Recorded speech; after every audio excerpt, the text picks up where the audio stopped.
Now that we've covered the mathematical derivation for policy gradients, let's work a little bit on developing some intuition for what policy gradients are actually doing. All right, so these are the equations that we saw before.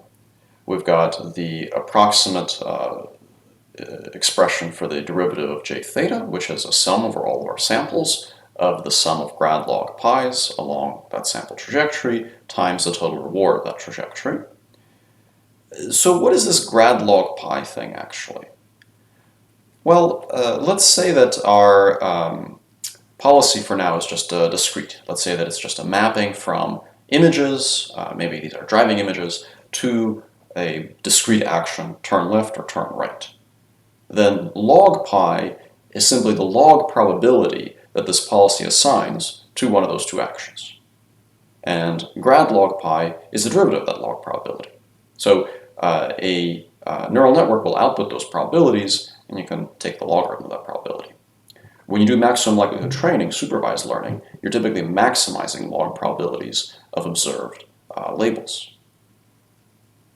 So it's instructive, perhaps, to compare what policy gradients are doing to what maximum likelihood is doing. So in maximum likelihood, like in imitation learning, for instance, we would collect some data of humans selecting actions, and then we would run supervised learning on that data, and that would yield a policy pi theta at given st. The maximum likelihood objective, or the supervised learning objective, is just maximization of the log probabilities assigned to the observed actions. So the gradient of that is given by the sum over all of your samples and all of your time steps of grad log pi ait given sit. Now, of course, when we're doing maximum likelihood, we assume that the actions in our data, ait, are good actions to take. In policy gradient, that is not necessarily true because we generated those actions by running our own previous policy, which might not have been very good.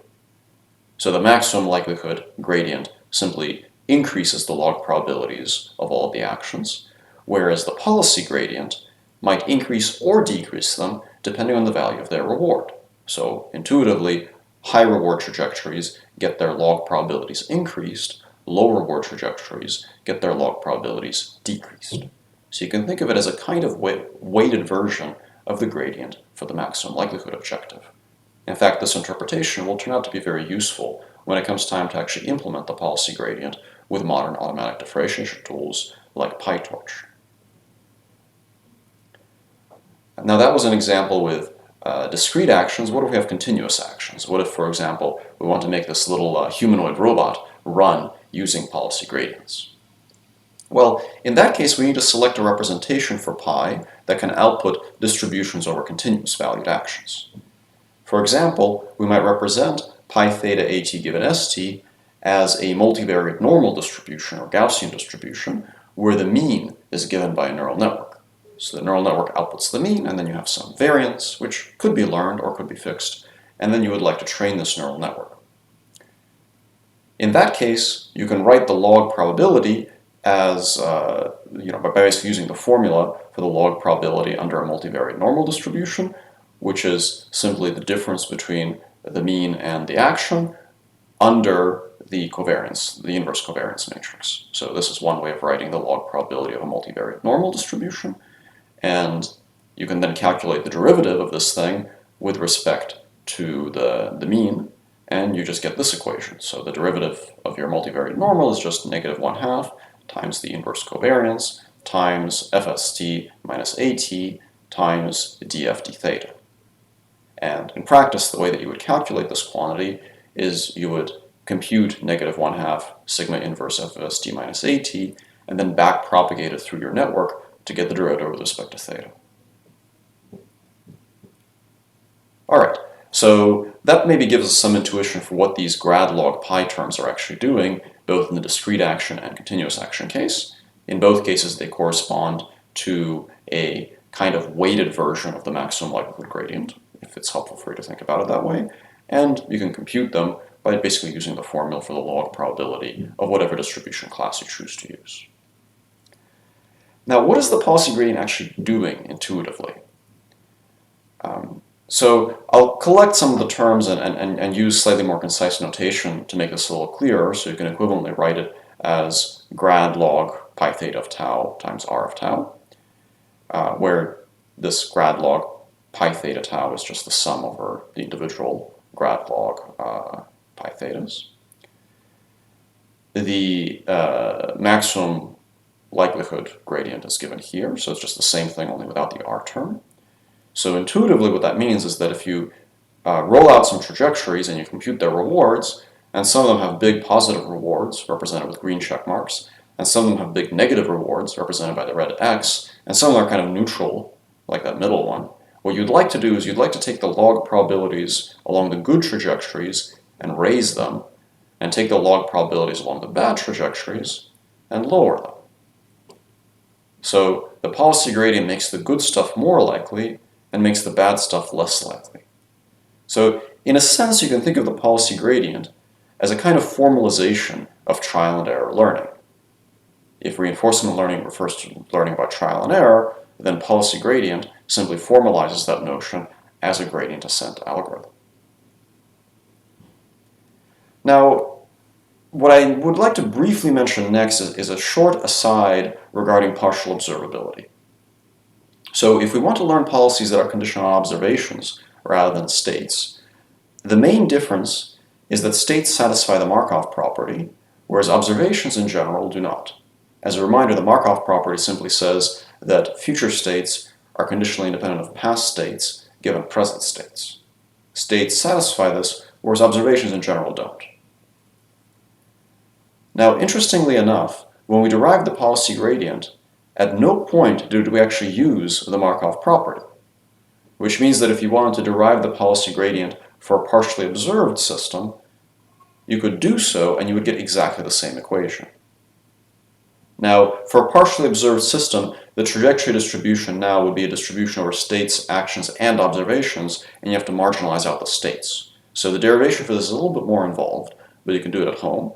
However, if you follow through that derivation, you will end up with exactly the same equation that we got before, only the s's will be replaced by o's.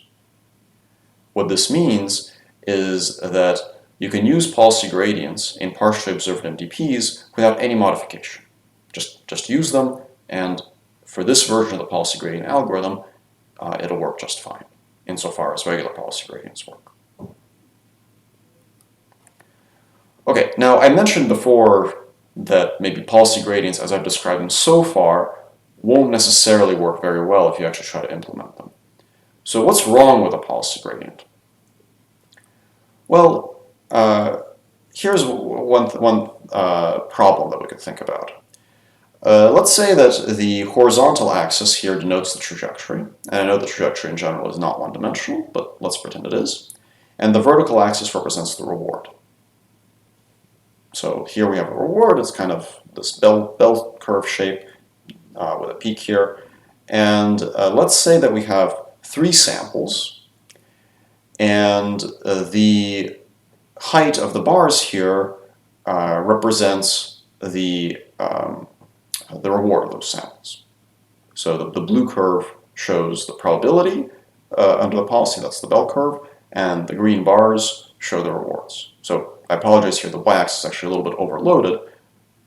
It's showing both rewards and probability. So the blue thing is a probability, it's always positive. The green stuff is the reward, which may be positive or negative. Okay, so with these 3 samples, we could now imagine, when we calculate the policy gradient, which way will the blue policy distribution move? Which way will the trajectory distribution move? So take a moment to think about this. Now, the policy gradient, you can think of it as basically a weighted maximum likelihood gradient. So we're going to take each of these 3 points, and we're going to calculate log pi at each of these 3 points, and we'll multiply it by the value of the reward. So the sample on the left has a very negative reward, so we will try to decrease the log probability there. And the 2 samples on the right have small but positive rewards, so we will somewhat increase their probabilities. So that means that the policy distribution will slide to the right, and it'll mainly try to just really avoid that big negative sample. Now, we know that if we take the reward function in MDP, and we offset it by a constant, meaning that we add the same constant to the rewards everywhere, the resulting optimal policy doesn't change, right?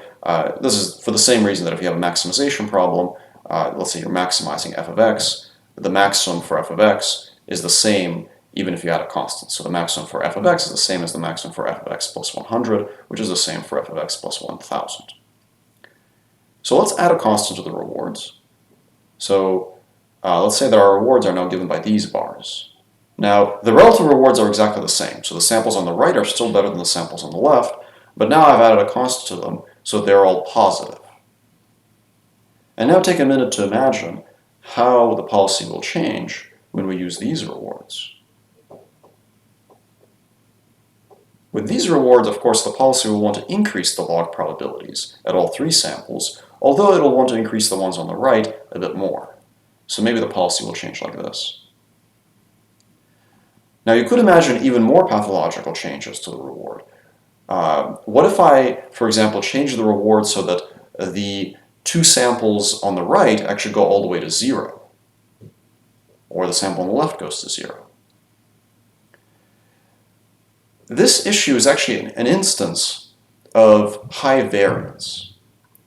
Essentially, the policy gradient estimator that we've described before has very high variance in terms of the samples that you get. So depending on which samples you end up with randomly, you might end up with very different values of the policy gradient for any finite sample size. Now, as the number of samples goes to infinity, the policy gradient estimator will always yield the correct answer. So this issue with adding constants to rewards will not make any difference. But for finite sample sizes, they will. And this makes policy gradients very hard to use. It means that in practice, in order to make policy gradients be an effective tool for reinforcement learning, we must somehow lower this very high variance. And a lot of advances in policy gradient algorithms basically revolve around different ways to reduce their variance. And we'll cover some of those in today's lecture. So you can think of an even more pathological version of this issue. If some of the samples have a reward of 0, then their gradient basically doesn't matter at all. In general, this issue doesn't go away completely as you increase the number of samples, but it ends up being greatly mitigated. All right, so to review what we've covered so far, we talked about evaluating the RL objective with samples. We talked about evaluating the policy gradient, where we have to use this log gradient trick to remove the terms that we don't know, namely the initial state probability and the transition probability. And then we can, again, evaluate the policy gradient using samples. And we talked about how we can understand the policy gradient a little bit better intuitively by treating it as the formalization of trial and error learning into a gradient descent algorithm. We briefly talked about how policy gradients can also handle partial observability. And then lastly, we talked about why policy gradients might be hard to use. So in the next portion of the lecture, we'll try to address this.